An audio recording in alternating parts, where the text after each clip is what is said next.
Welcome to the Creative Warriors Podcast, the heart and soul of photography. I'm Ariel, Faith, your host. Welcome back to the Creative Warriors Podcast. We are welcoming Beth Young. Now, I know that I can say her name correctly because it's just easy. I tend to murder names, as most of you know by now. So, Beth, welcome. We're so glad you're joining us. Thank you so much, Ariel. This is really exciting. Yeah, I can't wait to get to know you more because I love your work. I love some of the things you do. If you don't know Beth Young, by the time these interviews are done, you're going to love her and you're going to check her out too. She's an incredible artist. But can you share a bit about your personal journey and how you became a photographer? Let us get to know you a little better. Yeah, absolutely. You know, I've always been a very creative, artistic kid. You know, I've always been very much into drawing and painting. My mother was a musician. You know, I kind of grew up in a very artistic household. Believe it or not, my favorite art to do was cartooning. I was very big into cartooning. I used to do animations when I was in high school. I got into painting and drawing very heavily. I used to write stories. So I always was super, super creative. And, you know, as you get older and you get to be an adult, you try to figure out, gosh, what can I do to make a living at something like this, right? Yes. So, you know, after high school, I kind of took a long break. I was just working. I was trying to figure out what I wanted to be when I grew up. And, you know, I really spent a lot of time, you know, in my late teens, early 20s, you know, just trying to figure stuff out. I was also supporting myself 100%. I was working full time. And eventually I started going to community college and taking classes, right? And so eventually through that process, I learned, hey, you know, architecture is a very, very creative profession. It pays money. Yes, it does. And it was the one thing that did not bore me. I feel, and to this day, I still feel the same way about my career in architecture. But I would say that there's always something new to learn. There's always continuous improvement. There's always new trends and technologies that you have to learn. So, you know, eventually I had gotten through college and gotten my degree in architecture. And you know, when I was in college studying architecture, I spent a summer studying in France, which was an amazing experience. I had never, ever been out of the country at all. And I show up and I'm scared. And it was totally outside of my wheelhouse, but it was an amazing experience of traveling throughout the country, learning about architecture, but also taking other classes. So I kind of got back into art classes through that experience. I got back into taking film photography, and believe it or not, at that time I was dabbling in street photography and architectural photography, like nature and landscape hadn't really been my path just yet. And I loved it, but somehow over time, I just really became infatuated and interested in nature and the patterns that you see in nature and the structure. And I found a lot of that to be very similar to what I was studying in architecture. So eventually I just kind of gravitated more towards landscapes, right? I started, you know, after the film classes that I had taken, you know, I just got one of those, remember those little point and shoot cameras, you know, those little, and I used to carry that thing all over the place with me. I had it in my pocket and I had never printed anything, never shared anything. For me, it was the experience of just finding an image and taking it. It wasn't even about sharing it with anybody. It was more just my creative outlet, and it had no pressure or anything attached to it. I carried that little camera, this little Canon point and shoot with me so much. I had it in my pocket when I was kayaking in a river.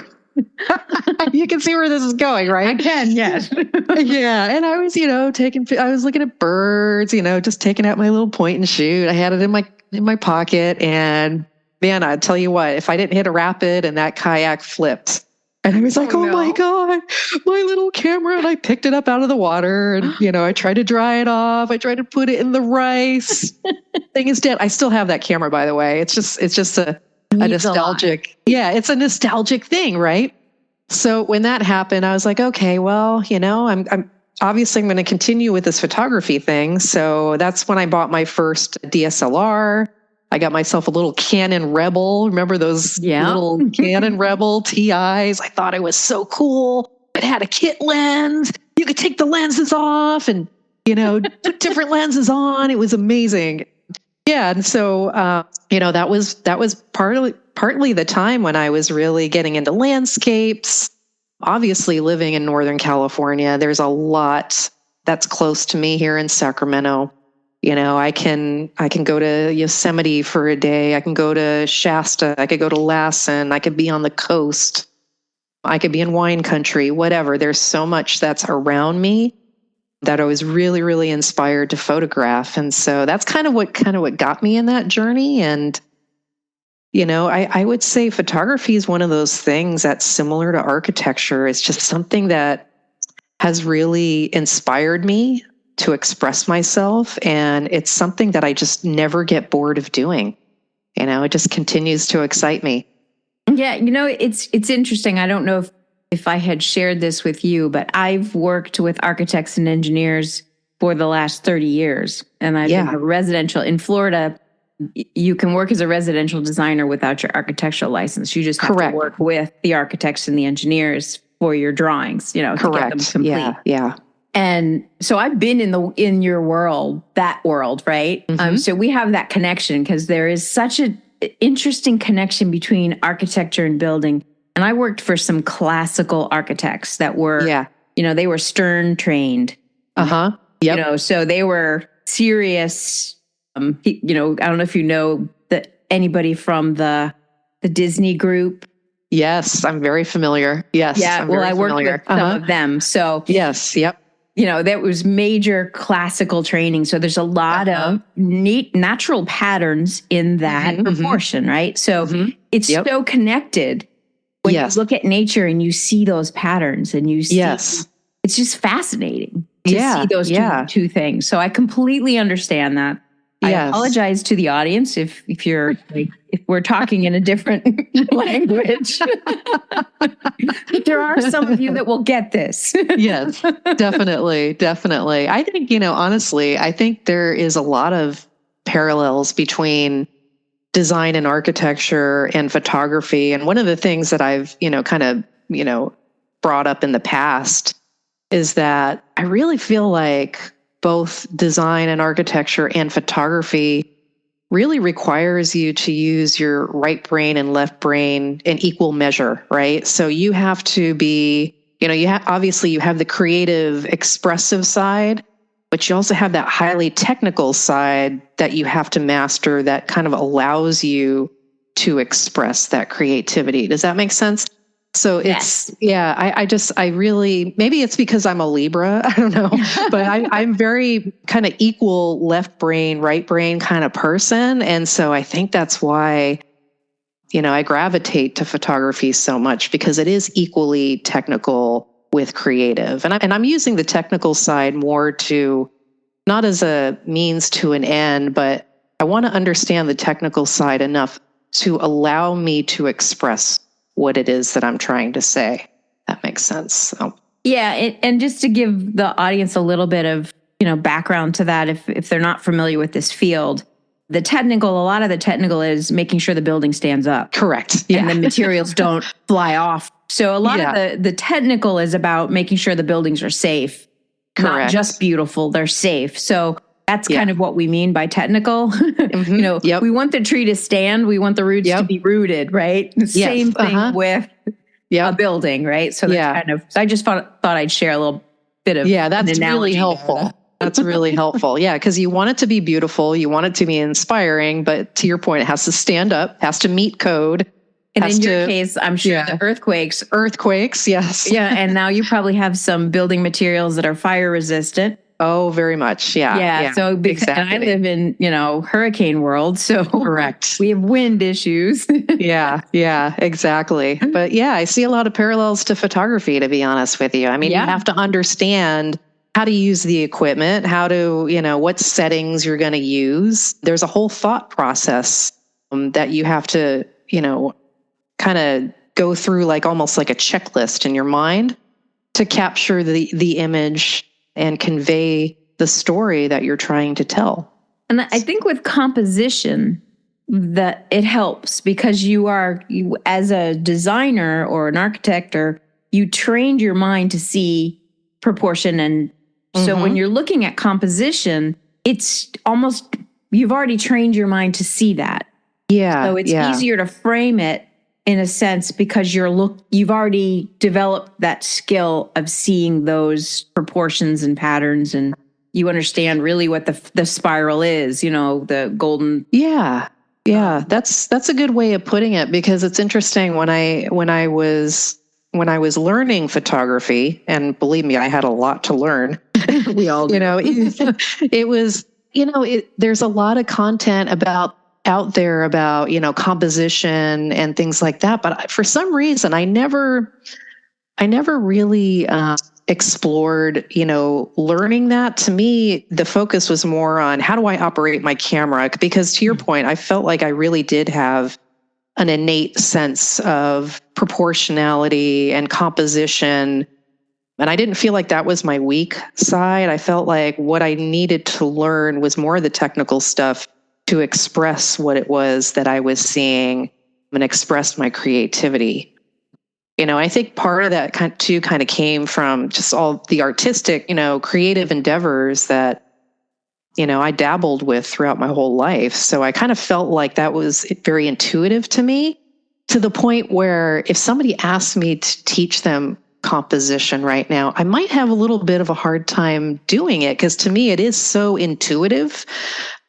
But I know that's not necessarily true for everybody. So, you can look at an image and say, hey, that's, if you crop it this way, it's a little bit better balanced. My husband's a photographer too, and he's always asking me for feedback on his images. And I'm like, well, try cropping it this way, or, bringing it over this way. And for me, it's just a very intuitive thing to bring, I guess, balance in images, something that's very pleasing to the eye. And I would say, that's probably a hallmark of my images, is that they're very balanced and very pleasing to look at, not necessarily have a lot of tension or darkness. Yours are very peaceful. Yes, exactly. That's the word I would use for a lot of everything I've seen. Is got a very peacefulness to it. Yeah.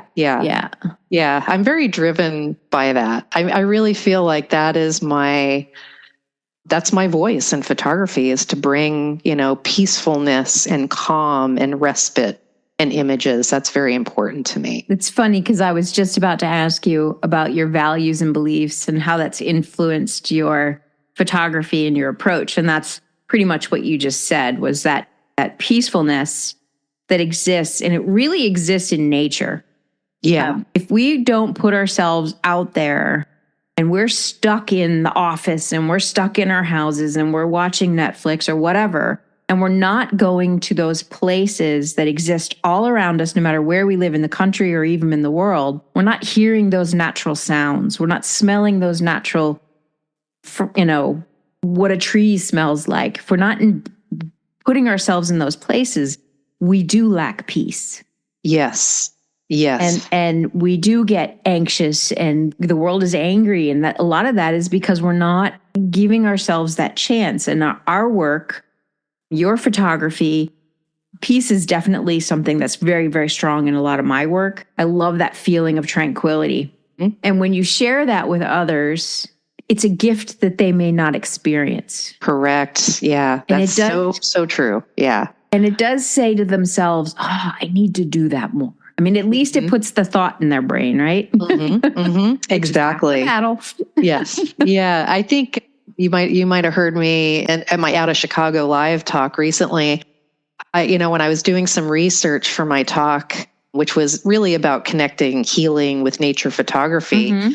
I think, what did I read? Americans spend, it's well over 90% of their time indoors. They don't have that connection with nature. They don't have that connection with the outdoors, but yet at the same time, we know that there are so many benefits to just even small doses of being out in nature. And it doesn't have to be in an epic location. You don't have to go to Yosemite. You could literally walk into your backyard, go to your local park, go to a local garden, even small little pieces of time, like 10 minutes, 15 minutes, going out, taking a walk in a park has huge, huge benefits, right? So it calms us down, it de-stresses us, it lowers our blood pressure. It's a immersive sensory experience. It's not just seeing nature, but it's smelling it, it's listening to the sounds, it's slowing down and being mindful. And it just has enormous, enormous benefits. And, one of the things that is really important to me in my photography, and I could talk a little bit more about this if you'd like, but to me, it's really important because not everybody has the capability to get out in nature. They might be mobility impaired. They might be sick. They might just have something that prevents them. Their health might be preventing them from getting out. And so, I think it's really important to bring images of nature and, what I call biophilia, which is that connection to nature, to that audience. I think that's really, really important and something that's very important to me in my photography.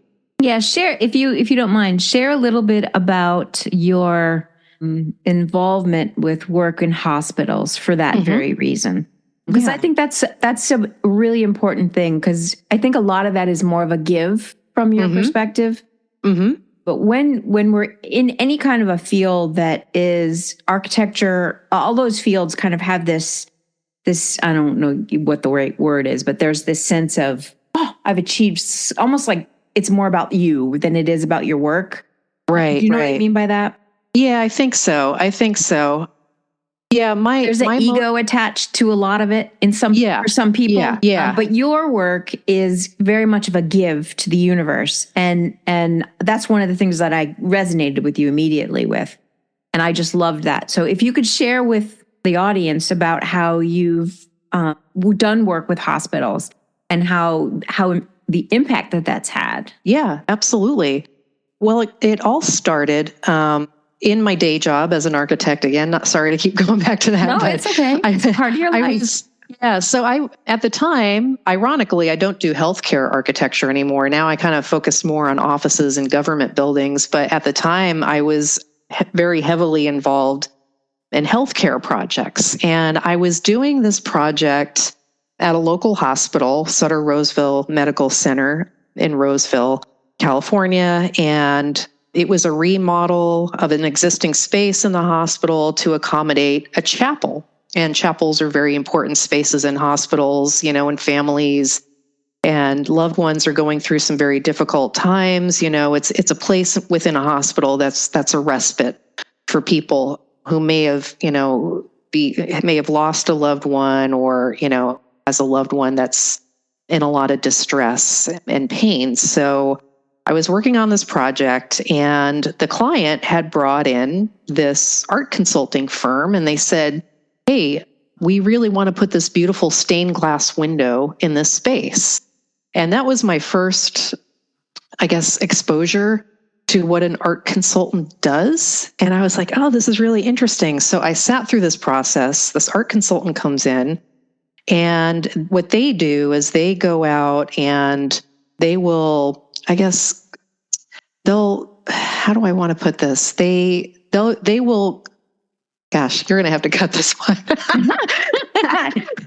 So what the art consultant does is they'll work with artists to, let's see, how do I, sorry. Well, they look for specifics from my understanding. So yes, if they need a yellow mood that's positive, that's what they're going to look for. Yes. Yeah. Does that help? Yes, it does. So yes, the client knew that they wanted this stained glass window in this space. They hired the art consultant to come in and bring forward stained glass artists. And I sat in this presentation that they gave, and so they showed all these different artists and their styles. The client would, and I was just sort of sitting in the back of the room as the architect. It's not my decision. It's the client's decision in the hospital. And so they picked an artist. The artist got commissioned. They put together the stained glass window. It got put in the chapel. Everybody loves it. Everybody's happy. And I kind of sat through that process like, wow, this is really interesting. It kind of appealed to my artistic nature. And so after the project was done and the client is happy, I kind of chatted with this art consultant. I said, "Hey, do you guys ever work with photographers by chance?" They're like, "Oh my God, yes, we do all the time. We love photography. There's a lot of need for that in hospitals." And so that's kind of how it started. And at the time, my photography was not good. I can't believe that. No, it was not. And so, but they took a chance on me, and I kind of started that first relationship with this one art consulting firm, and then kind of built up my style. I kind of built up my resume, so to speak, and the projects I was involved in. And then, slowly, very slowly, my name started getting out there. And so I'd get other art consultants reaching out and saying, "Hey, we got this project. We'd love to work with you on this." And so it was just through maintaining that professional working relationship and respecting that professional working relationship with these art consultants that I slowly began to build up kind of a reputation, if you will. And it really inspired me to, make an impact on patients through nature art and images of nature, and introducing biophilia and nature into these cold clinical environments. I really, really felt that was so, so important. And then I had my own experience, at being a patient when I got diagnosed with breast cancer back in 2016, and I was spending several appointments every single week, whether I was going in to see my oncologist or I was getting labs drawn or what have you. I was in these hospital environments several days a week, every week for over a year. And that experience really reinforced for me how important that is, because I was in many, many different spaces. A lot of them did have artwork on the walls, and it really does make a big impact. And it really reinforced it for me that I'm doing the right thing, that I'm on the right path, that there is meaning to this in the photography world. And not just photography, but all forms of artwork, I think, are super, super important in those environments. So, yeah. But to your point, it's what does well on social media and those big dramatic landscapes and things like that were so popular for a long time, which I feel are kind of getting maybe a little less popular.